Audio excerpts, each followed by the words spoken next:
Laurent Burlet, merci d'avoir accepté notre invitation. Alors vous êtes journaliste pour Rue 89 Lyon et bien sûr vous avez suivi attentivement ce qui s'est passé hier, le second tour de l'élection présidentielle. Nous allons revenir avec vous sur les résultats de cette élection. Alors Emmanuel Macron est arrivé en tête dans l'ensemble des communes de la métropole. Finalement, est-ce que c'est surprenant ? Ah non, pas du tout.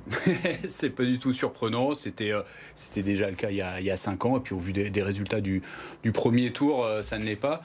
Ce qu'on a pu noter, c'est que justement l'écart de voix est quand même plus important qu'au niveau national, puisqu'on a 73% pour Emmanuel Macron, donc c'est quand même largement plus qu'au niveau national. Là où Marine Le Pen, effectivement, fait plus de voix, c'est au niveau local, hein, c'est dans le Rhône, dans l'ouest du département, donc ce qu'on appelle le Beaujolais vert, où là, effectivement, elle est devant dans une quarantaine de communes. C'est plus des communes rurales, ça. Ah oui, là, on est dans la grande ruralité, et puis la banlieue de Villefranche à Anse.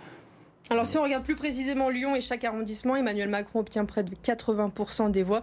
Décidément, Lyon n'est pas un terrain favorable au Rassemblement national. Oui, ça c'est pareil, c'est pas du tout une surprise, on l'avait déjà noté. Ce qui est important aussi de noter, c'est que finalement les électeurs d'Éric Zemmour n'ont pas voté pour Marine Le Pen.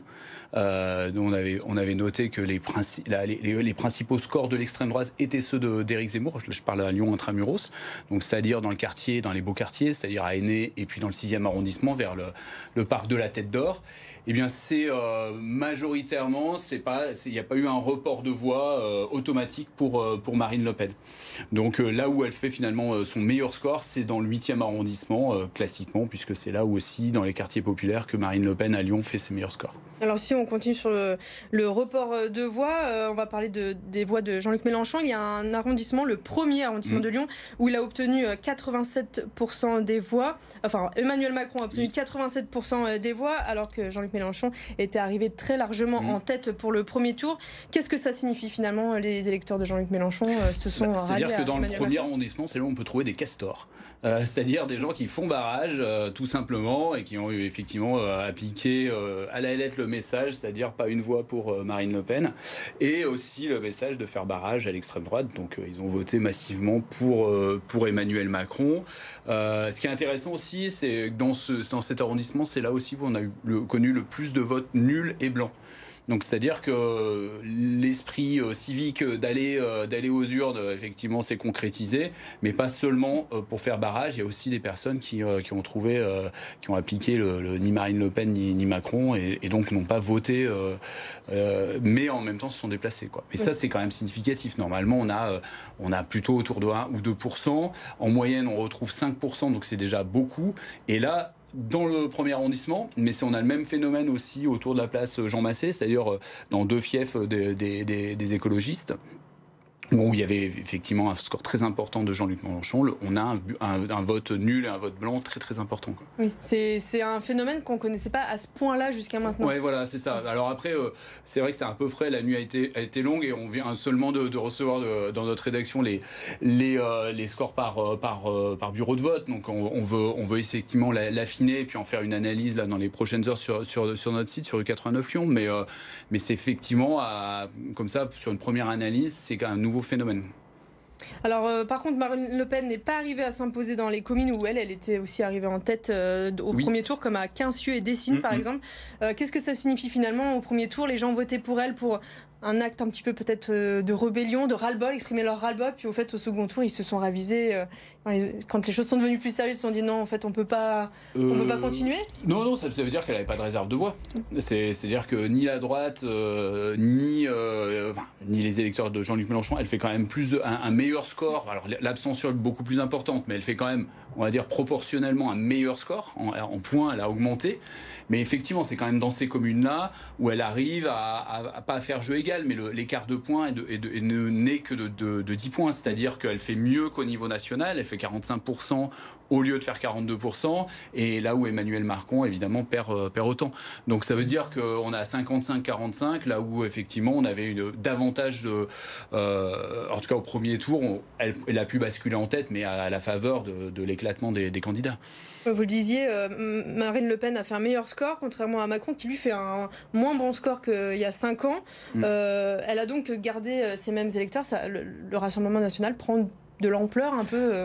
Alors voilà, en tout cas, ce qui est très net, c'est la tendance nationale, de toute manière, c'est que Marine Le Pen améliore son score et donc améliore aussi sa stratégie de dédiabolisation, de normalisation de son parti d'extrême droite. Oui. Alors l'abstention aussi, on a parlé des votes blancs, des votes nuls, mais l'abstention reste à peu près égale à il y a 5 ans. Plus de 26% dans le Rhône, c'est mieux que la moyenne nationale.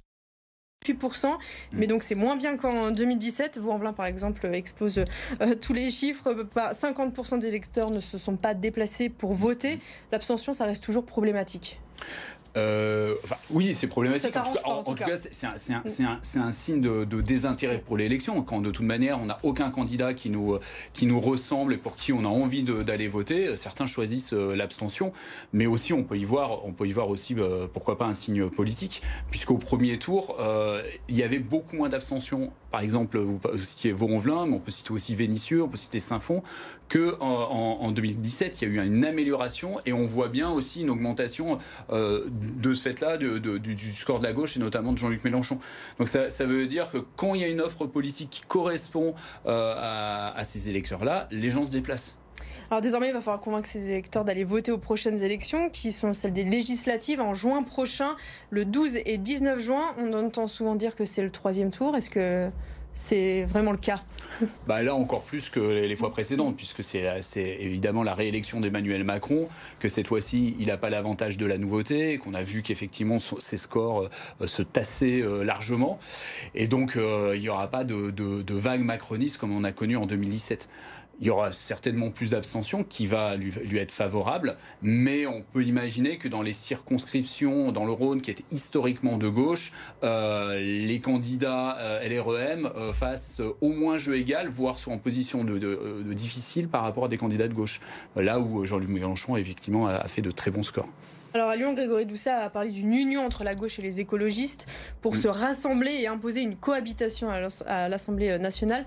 Est-ce que ça vous semble possible ? Et logique, oui, une bonne solution. C'est possible. Est-ce que c'est probable? C'est compliqué.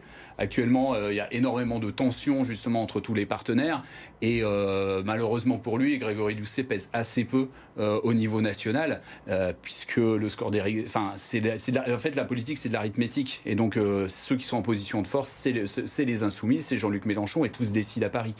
Donc derrière, les problématiques locales sont regardées dans un second temps, voire dans un troisième temps et évidemment, les appels à l'union, quand on a réalisé moins de 5% des voix, pèsent assez peu, quoi. Donc finalement, c'est peut-être pas la solution pour qu'il y ait une vraie opposition de gauche, finalement. Si, mais ce sera entendu. Mais de toute manière, les écologistes ont fait des très bons scores. Mais on voit surtout, c'est le résultat de ces élections-là qui le montre, c'est qu'on voit surtout le découplage entre des élections nationales et des élections locales. On peut voter écologiste en masse à des élections locales, et puis quelques années plus tard, moins de 2 ans plus tard, on vote Jean-Luc Mélenchon. Alors que les insoumis sont quasiment absents de l'exécutif local. Très bien, merci. On suivra tout ça du coup pour ces prochaines élections. Merci beaucoup Laurent Burlet d'avoir été notre invité.